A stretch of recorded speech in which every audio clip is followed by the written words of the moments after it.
It's the Sittin Sportside podcast. Can't wait. With Mike James. Come on, man.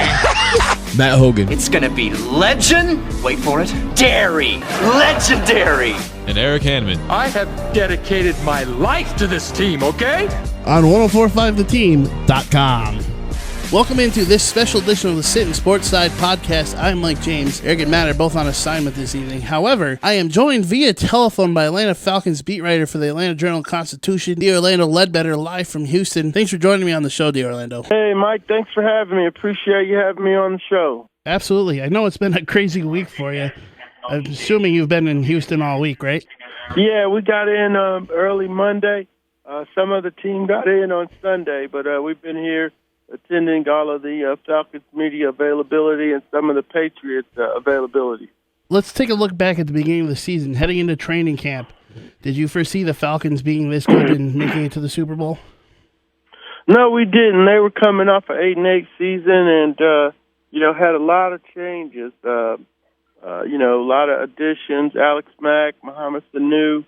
They said they were going to start 3 rookies on defense.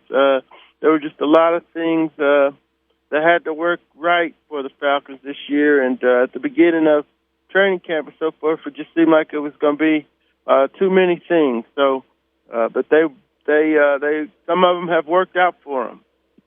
That's good. I mean, I know I'm rooting for them. I mean, I'm a Jets fan, so I guess I kind of have to, right? I mean, I can't root for Brady. Right. I mean, you know what I mean. I just can't do it on principle. It's against my, morals. So how does the team right now? How do they look and feel? Like, what's the feel in the locker room right now heading into Sunday's big game? They're a confident young bunch. They have a system and a routine that they go through, and they think that is going to help them. The big thing is they bought in the Coach Dan Quinn's system. He'll be making his 3rd appearance in the Super Bowl over the last 4 years, so they're all in and how they're preparing and with the schedule he's laid out for them. So, as the game gets closer, you can see that the guys are locked in and getting ready for the game. Now, my major question is, and I think this is the key to the game, we know Julio's had some major issues with his foot. Is he healthy heading into Sunday's game? He was limited in practice today, and, tomorrow's the next big day, so I'd imagine he stay limited, and then he'll be a full participant in the light walkthrough on Friday. But he should be about what he was in Green Bay, in the Green Bay game where he caught the 8 passes for 180 yards. Not 100%, but he'll be on the field probably between 60 to 70% of the offensive snaps. Now, I know this has been a rumor going around for weeks, and it won't be official till after Sunday. Do you believe that Kyle Shanahan is an absolute lock for the San Francisco job? Yes, he is. He's an absolute lock. Got a 6-year contract waiting on him. We just got to go through these matters so that, they stay within the league's tampering rules. But, yeah, I saw John Lynch in the hotel lobby the other day, and, they're ready to be partnered up out there in San Francisco. Now, my major question is, with this season, now you can make your argument for Brady, even though he missed 4 games, et cetera, et cetera. To me, the hands-down MVP of the league is Matt Ryan. Do you agree? Or can you make an argument for anybody else? Yeah, I agree he's going to win it. Certainly were some fine seasons by Tom Brady and Aaron Rodgers, too. I like the rookie in Dallas, too. Both rookies had great years, so, they'd be the top 5. But Matt, leading the league in scoring, throwing 13 touchdown passes to 13 different receivers, and then dragging the Falcons to 11-5 record when, they had the league's toughest schedule, and was playing with a lot of young guys. That was certainly a remarkable year on his part and certainly MVP worthy.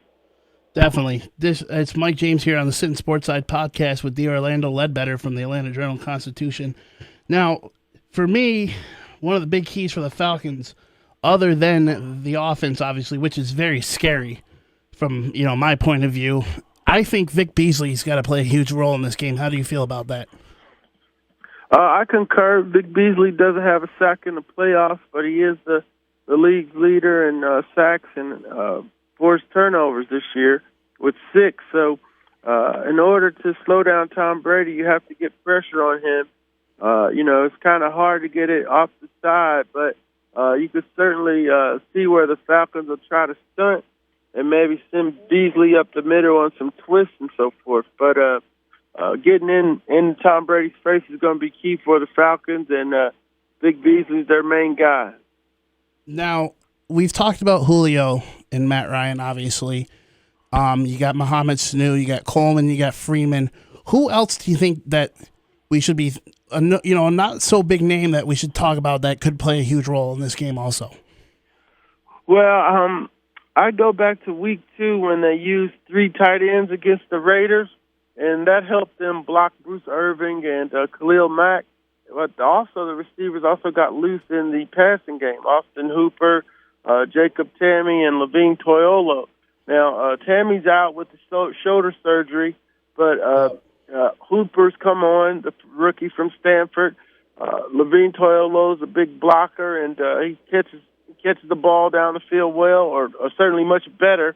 And then Joshua Perkins is a kid who can make an athletic catch. We saw him catch a touchdown in the Carolina game. So I'm thinking the tight end group may be the secret weapon here. So much of the energy has to be spent on Julio and the running backs that the tight ends may have a lot of favorable matchups. So if that's the case, they've been able to use those guys before and should be able to use them again.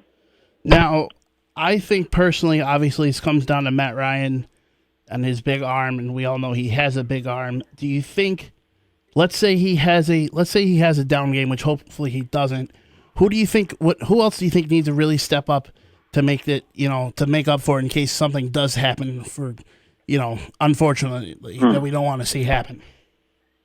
Well, I think the running backs will have to step forward.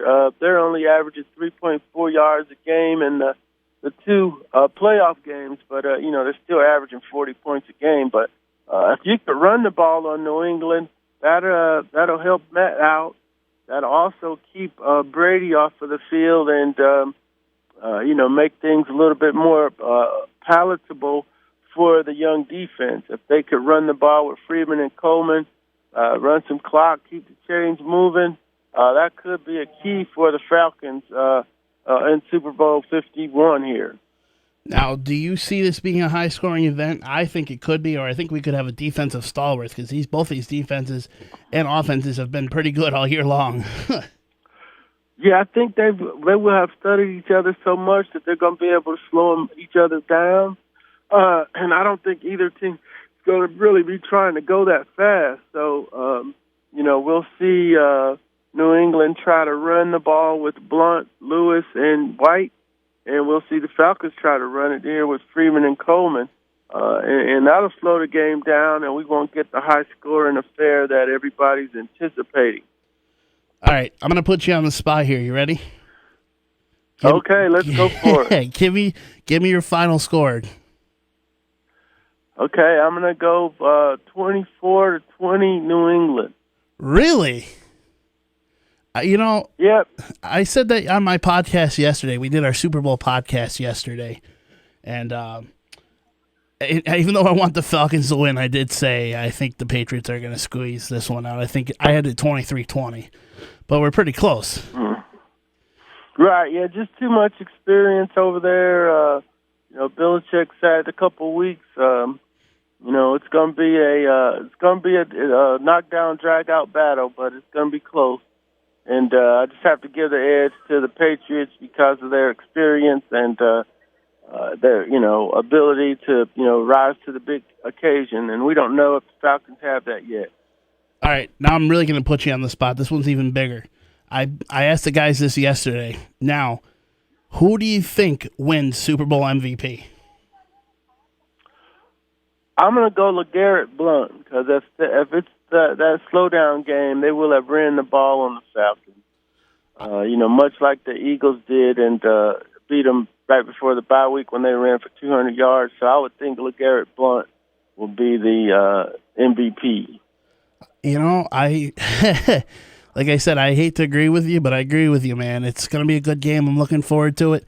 Best of luck to the Falcons and the Patriots this weekend.